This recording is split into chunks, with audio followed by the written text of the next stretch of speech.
En direct d'Estiva L'Oréal, édition numéro 3, qui se tient aujourd'hui 1er juin 2017 dans le cadre de l'AG, mené aujourd'hui par le pôle de compétitivité Valorial. Eh bien, nous nous tenons ici depuis l'espace démo. Avec moi, Éric Martin. Bonjour Éric. Bonjour. Je vous présente, vous êtes professeur d'université à l'ENSIBS à Lorient. Pourquoi vous êtes ici sur l'espace démo? Car je vois devant nous Baxter, qu'on va voir apparaître à l'image. De quoi s'agit-il? Comment pouvez-vous promouvoir Baxter? Un Kobo, je crois.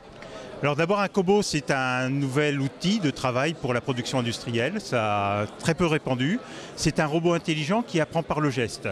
Et nous sommes universitaires. Notre sujet est de pouvoir accompagner les entreprises en termes de conseils sur la manière dont on peut implanter un Kobo et leur permettre d'avoir un pré-cahier des charges avant d'en acheter un. Parfait. Alors si effectivement on peut voir à quoi ressemble Baxter qui est ici devant nous, juste une dernière question.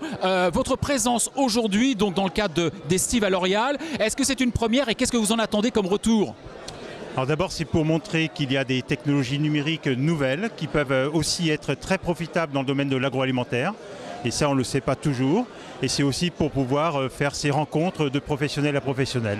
Et nous poursuivons avec Immersion Tools, domicilié à Saint-Brieuc, en Côte-d'Armor. Avec nous, Hugues Beauvieux, directeur général. Bonjour Hugues. Bonjour. Alors j'ai envie de savoir, qu'est-ce que fait Immersion Tools? Alors, Immersion Tools développe des outils en réalité augmentée et réalité virtuelle. La raison de notre présence ici, c'est que nous sommes partenaires de Valorial, notamment dans le contexte de la commission emballage, puisque nous participons à un programme sur l'emballage 3.0. L'objectif, c'est tout simplement de se dire que l'emballage a une fonction technique, mais peut avoir aussi une fonction de communication. Et les nouvelles technologies peuvent aider à envisager différemment, à raconter différemment l'histoire des produits au travers de leur emballage.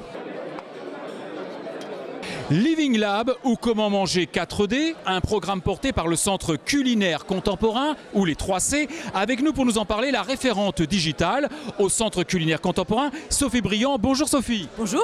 Alors comment présenter ce qui est très joliment présenté d'ailleurs derrière nous, puisque je crois que c'est la démonstration in vivo, et bien peut-être de la 3 ou la 4D appliquée à l'alimentaire.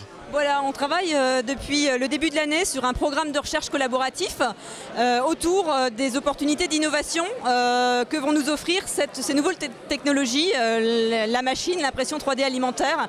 Et donc là, c'est des réalisations toutes simples qu'on a réalisées avec une machine qui existe.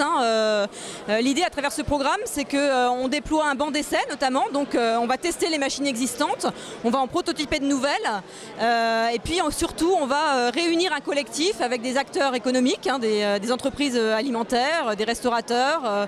On va réunir des acteurs académiques, des chercheurs qui s'intéressent à ce sujet-là, parce que c'est un sujet particulièrement intéressant pour hybrider en fait. Autour de l'impression 3D alimentaire, on a la question de l'ingrédient, ce qu'on va mettre dedans, la matière qu'on va manger. Donc là, il y a plein d'expertises au sein d'AgroCampus Ouest notamment. Donc on va s'appuyer sur les laboratoires d'AgroCampus Ouest pour travailler ensemble. L'impression 3D alimentaire, eh bien, au départ, ça part aussi d'un modèle 3D, d'un logiciel. Et donc, il va falloir modéliser ces formes. Et donc, tout ça, c'est une expertise aussi nouvelle. C'est la modélisation 3D. Et on va s'appuyer notamment, nous, sur le laboratoire numérique et design de l'ESAB, de l'École des Beaux-Arts. Là-bas, eh bien, on invente des nouveaux logiciels, on invente des nouvelles formes. Et donc, on va réfléchir demain à ce que seront ces formes à manger.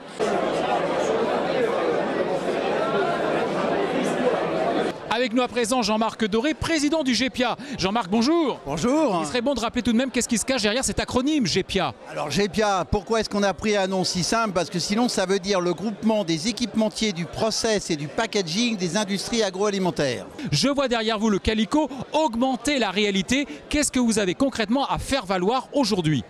L'idée aujourd'hui, c'est qu'on a une industrie française qui est encore méconnue. Je pense que beaucoup de gens du secteur de l'agro ne savent pas les capacités que l'on a en France en tant que constructeur.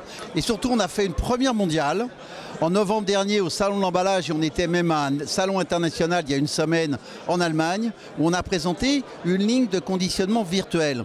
C'est-à-dire que là, on démontre à nos industriels de tous bords la vie d'un de leurs produits sur une ligne complète, d'un bout à l'autre, d'une ligne complète de conditionnement.